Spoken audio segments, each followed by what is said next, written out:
राधे राधे दोस्तों, कथा कहानियों के इस अनोखे सफ़र में आपका बहुत बहुत स्वागत है।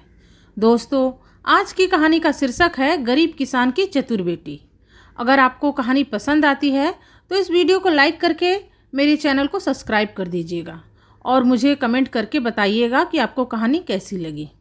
तो चलिए सुनते हैं आज की कहानी। एक बार की बात है, एक नगर में एक बहुत ही गरीब किसान रहता था जो खेती बाड़ी करके किसी तरह अपने परिवार का पेट भरता था। एक बार किसी कारणवश उसने एक सेठ से 500 रुपये कर्ज लिए, इस शर्त पर कि 1 वर्ष बीतने से पहले वह कर्ज की सारी रकम सूद समेत चुका देगा। लेकिन वो गरीब किसान साल भर में केवल उस सेठ को सूद ही चुका पाया। 1 वर्ष बीत जाने पर जब सेठ को उसके पूरे रुपए नहीं मिले तो उसने राज दरबार में अपनी फरियाद लगाई। राजा ने अपने सैनिकों को उस किसान के घर भेजा कि जाकर उस किसान को बुला लाओ। लेकिन सैनिक जब किसान के घर पहुंचे तो किसान उसे घर पर नहीं मिला। सैनिक दूसरे दिन गए, तब भी वो किसान उन्हें घर पर नहीं मिला। सैनिक जब भी किसान के घर जाते तो किसान के घर वाले उन्हें बहाना बनाकर वापस भेज देते। परेशान होकर राजा ने अपने मंत्री को किसान के घर भेजा। मंत्री को भी किसान के घर किसान तो नहीं मिला, पर घर पर उसकी छोटी बेटी मिली। मंत्री ने किसान की बेटी से पूछा, बेटी तुम्हारे पिता कहाँ हैं? तो लड़की ने जवाब दिया, मंत्री जी मेरे पिताजी तो स्वर्ग का पानी रोकने गए हैं। लड़की का अजीब सा जवाब सुनकर मंत्री ने फिर पूछा, तो तुम्हारा भाई कहाँ है? तो लड़की बोली, वो तो बिना लड़ाई के लड़ने गए हैं। लड़की के अजीब से जवाब सुनकर मंत्री ने परेशान होकर पूछा, अच्छा तो तुम्हारी माँ कहाँ है? लड़की ने जवाब दिया, मंत्री जी माँ तो 1 के 2 करने गई है। अब मंत्री ने चिढ़कर गुस्से में कहा, अच्छा तो फिर तू यहाँ बैठी क्या कर रही है? लड़की ने हंसकर जवाब दिया, जी मैं तो एक ही जगह से पूरे संसार को देख रही हूँ। मंत्री ने दरबार पहुंचकर राजा को सारी बात बता दी और कहा, लगता है किसान की लड़की का दिमाग खराब है। पर राजा को बड़ा अजीब लगा लड़की के जवाब सुनकर। उसने सोचा कि किसान के घर ही चलकर देखना चाहिए कि मामला क्या है। राजा ने किसान के घर पहुंचकर किसान की लड़की से वही प्रश्न पूछे जो मंत्री ने पूछे थे, तो राजा को भी उस लड़की ने वही जवाब दिए। राजा समझ गए कि किसान की बेटी बहुत चतुर है और ऐसे तो ये सीधा जवाब नहीं देगी, इसलिए इस लड़की से जवाब का मतलब जानने के लिए उसे प्यार से फुसलाना पड़ेगा।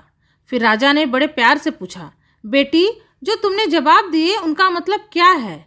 मैं तुम्हारे जवाब का मतलब नहीं समझ सका, तुम मुझे उनका मतलब सीधे सीधे समझाओ। लड़की ने मुस्कुरा कर कहा, ठीक है महाराज, अगर मैं आपको मतलब समझा दूँ तो आप मुझे क्या देंगे? अब राजा के मन में सारी बातों का मतलब जानने की तीव्र इच्छा जागृत हो चुकी थी। जिज्ञासावश राजा ने कहा, बेटी तुम जो मांगोगी मैं तुम्हें वही दूंगा। उस चतुर लड़की ने कहा, महाराज अगर आप मेरे पिताजी का सारा कर्ज चुका दे तो मैं आपको अपनी सारी बातों का अर्थ बता दूंगी। राजा ने कहा, ठीक है, मैं तुम्हें वचन देता हूँ कि तुम्हारे पिता का सारा कर्ज चुका दूंगा। अब मुझे अपनी बातों का मतलब समझाओ। तो लड़की ने कहा, महाराज अभी तो मैं अपने काम में व्यस्त हूँ, आप कल आइएगा, मैं कल आपको समझा दूंगी। अगले दिन राजा फिर किसान के घर गया। आज किसान के घर सारे लोग घर पर ही मौजूद थे। राजा को देखते ही किसान की बेटी ने राजा से पूछा, महाराज आपको अपना वचन तो याद है ना? राजा बोले, हाँ बेटी मुझे याद है। आज अगर तुम अपनी सारी बातों का मतलब समझा दो तो मैं तुम्हारे पिता का सारा कर्ज माफ़ कर दूंगा। लड़की बोली, तो ठीक है, मैंने आपसे कल कहा था कि पिताजी स्वर्ग का पानी रोकने गए हैं। इसका अर्थ था कि वर्षा होने वाली थी और हमारे घर की छत से पानी टपकता है। मेरे पिताजी पानी रोकने के लिए छत की मरम्मत कर रहे थे। अब आप ये तो जानते ही होंगे कि वर्षा आसमान से गिरती है और यह भी मानते होंगे कि स्वर्ग भी आसमान में ही है। इसलिए मैंने कहा था कि मेरे पिताजी स्वर्ग का पानी रोकने गए हैं। किसान की बेटी ने आगे कहा, महाराज मेरी दूसरी बात थी कि मेरा भाई बिना लड़े ही लड़ाई करने गया है। इसका अर्थ था कि वह हमारे खेतों में कांटेदार झाड़ियों की बाड़ लगाने गया था। अब कांटेदार झाड़ियों को वो काटेगा तो उसके कांटे उसे चुभेंगे, उसे खरोंचे लगेंगी और जख्म हो जाएगा। तो लड़ाई में ही तो जख्म होते हैं। राजा लड़की की बातों को बड़े ध्यान से सुन रहा था। लड़की ने फिर कहा, महाराज आपको मेरी तीसरी बात तो याद ही होगी। तो राजा ने कहा, हाँ याद है, तुमने कहा था कि तुम्हारी माँ 1 के 2 करने गई है। लड़की ने कहा, जी महाराज, मेरी माँ चने को दल कर दाल बनाने गई थी। तो दाल बनाना यानी चने को चक्री में दलना, यानी एक चने के 2 दाल बनाना। तो हुआ ना, 1 के 2 करना। राजा ने कहा, हाँ ये तो ठीक है। अब चलो यह बताओ कि तुम घर बैठे पूरा संसार कैसे देख रही थी। लड़की ने हंसते हुए जवाब दिया, महाराज उस समय मैं भात पका रही थी और उसमें से एक चावल निकालकर देख रही थी कि पूरा भात ठीक से पका है कि नहीं। इसका मतलब था कि कोई भी पकते भात से एक चावल निकालकर जान लेता है कि पूरा चावल पका है कि नहीं। तो भात रूपी पूरे संसार को मैं एक चावल रूपी घर में ही देख रही थी।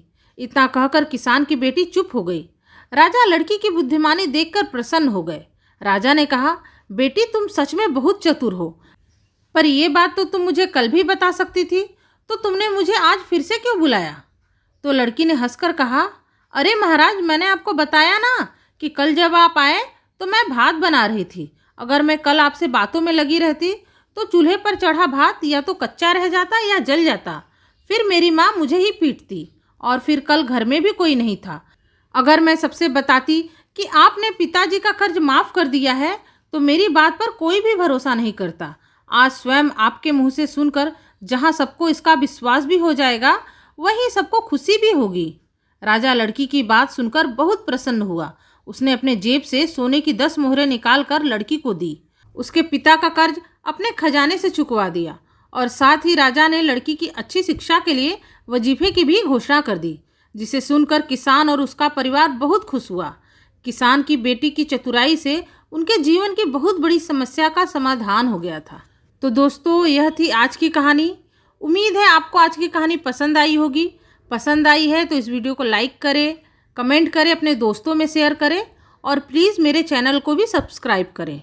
आपसे मिलूंगी अपने अगले वीडियो में किसी और नई कथा कहानी के साथ। तब तक के लिए राधे राधे, धन्यवाद।